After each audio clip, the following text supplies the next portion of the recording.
పెళ్ళైనా పండగైనా వేడుక ఏదైనా పట్టుచీరల ప్రత్యేక వేదిక వారాహి సిల్క్స్. ట్రంప్ను ఇప్పుడు ఎవరు కూడా పట్టించుకోనటువంటి పరిస్థితి. ముఖ్యంగా నిన్న మొన్నటి వరకు నాటో కూటమిలో అమెరికా ఏం చెప్తే దాన్ని చేయడానికి నాటో కూటమిలో ఉన్నటువంటి దేశాలన్నీ సంసిద్ధంగా ఉండేవి. బట్ ఇప్పుడు ఇరాన్ మీద జరుగుతున్నటువంటి ఈ యుద్ధం వల్ల నాటో దేశాలు పూర్తిగా అమెరికా మాట వినే పరిస్థితి లేదని చాలా స్పష్టంగా అర్థమవుతుంది. ట్రంప్ అన్నటువంటి మాటలు చూస్తే ఇప్పుడు నాటో కూటమిలో చీలికలు ఏర్పడ్డాయా? ముఖ్యంగా నాటో కూటమిలో ఉన్నటువంటి దేశాలన్నీ కూడా ట్రంప్ చెప్పేటువంటి మాటలను పెడచెవిన పెట్టేశారా? ఇకపై ఇరాన్ మీద యుద్ధాన్ని ఇజ్రాయెల్తో కలిసి ఒంటరిగానే అమెరికా ఎదుర్కోబోతుందా? నిజంగా ట్రంప్ చేస్తున్నటువంటి ఈ వ్యాఖ్యలు, దీని వెనుకున్నటువంటి కారణాలు నిజంగా ప్రపంచ దశను మార్చబోతున్నాయా?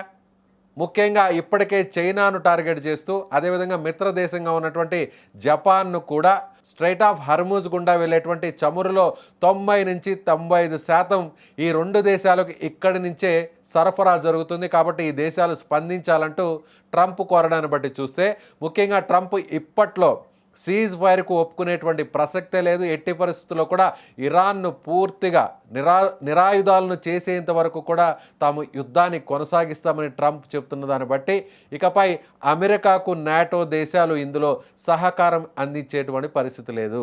సో ఇప్పటికే ఇజ్రాయెల్తో కలిసి అమెరికా పోరాడుతుంది, ఫైట్ చేస్తుంది, వార్ చేస్తుంది.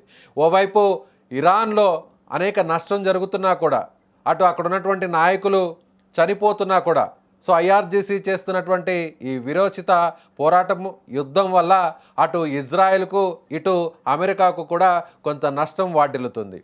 సో శత్రు దుర్భేద్య దేశంగా అత్యంత ఆయుధ సంపత్తి కలిగి, మిలిటరీ ఫోర్సెస్ను కలిగి, టెక్నాలజీ పరంగా, వెపన్స్ పరంగా ప్రపంచంలోనే నెంబర్ 1గా ఉన్నటువంటి అమెరికాకు ఇప్పుడు ట్రంప్ తీసుకుంటున్నటువంటి ఇలాంటి చెత్త నిర్ణయాల వల్ల, అనాలోచిత నిర్ణయాల వల్ల, ఏకపక్ష నిర్ణయాల వల్ల ఇప్పుడు మిత్ర దేశాలుగా ఉన్నవారు సైతం ట్రంప్కు అమెరికాకు వ్యతిరేకంగా మారుతున్నారంటే ఇప్పుడు ప్రపంచ పెద్దన్నగా చెప్పుకునేటువంటి అమెరికా బలం తగ్గిపోతుందా? అమెరికా బలం మరింత తగ్గి మిగిలినటువంటి దేశాల మాదిరిగా ఇప్పుడు అమెరికా కూడా ఉండబోతుందా?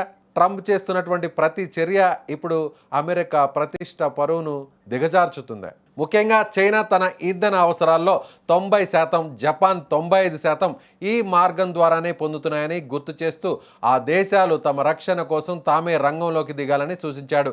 అమెరికాకు హర్మూజ్ జలసంధితో పెద్దగా పని లేదని, కానీ యూరప్, కొరియా, జపాన్ వంటి దేశాలకు ఇది జీవన్మరణ సమస్య అని ట్రంప్ కుండబద్దలు కొట్టేశాడు. ఈ మార్గం సురక్షితంగా ఉండాలంటే ఆయా దేశాలు సైనిక పరంగా, ఆర్థిక పరంగా చొరవ చూపాలని అతను తేల్చి చెప్పాడు.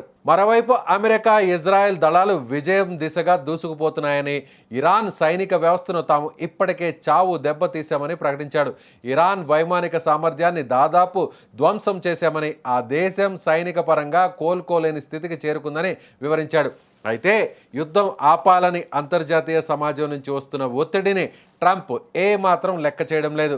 చర్చలకు సిద్ధమే, కానీ కాల్పుల విరమణ మాత్రం చేసే ప్రసక్తే లేదని అతను స్పష్టం చేశాడు. శత్రువును పూర్తిగా తుడిచిపెట్టే వరకు వెనక్కి తగ్గేదే లేదని, ఇరాన్ అణ్వాయుధ సామర్థ్యాన్ని సాధించకుండా అడ్డుకోవడమే తమ లక్ష్యమని ట్రంప్ వార్నింగ్ ఇచ్చాడు. ఇదే క్రమంలో నాటో మిత్ర దేశాల తీరుపై ట్రంప్ తీవ్ర ఆగ్రహం వ్యక్తం చేశాడు. ఇరాన్ యుద్ధంలో అమెరికాకు సహకరించిన దేశాలను పిరికి వాళ్లుగా అభివర్ణించాడు. తన ట్రూత్ సోషల్ వేదికగా నాటోను పేపర్ టైగర్ అంటూ విమర్శించాడు. అమెరికా సహాయం లేకుండా నాటో ఏమీ చేయలేదని, ఇరాన్ వంటి దేశాల నుంచి ఎదురవుతున్న ముప్పును అడ్డుకోవడంలో వారు విఫలమయ్యారని మండిపడ్డాడు. హర్మూజ్ జలసంధిని తెరిపించేందుకు తాను కోరిన సైనిక సహాయాన్ని నాటో దేశాలు తిరస్కరించడం పట్ల ట్రంప్ తీవ్ర అసహనాన్ని వ్యక్తం చేస్తూ ఈ విషయాన్ని తాము గుర్తు పెట్టుకుంటామని హెచ్చరించాడు. మొత్తానికి ట్రంప్ తీసుకున్న ఈ దూకుడు నిర్ణయాలు అటు మధ్య ప్రాచ్యంలోనూ ఇటు ప్రపంచ రాజకీయాల్లోనూ పెను మార్పులకు సంకేతంగా మారుతున్నాయి. మీ అభిప్రాయాన్ని కామెంట్ రూపంలో తెలియచేయండి.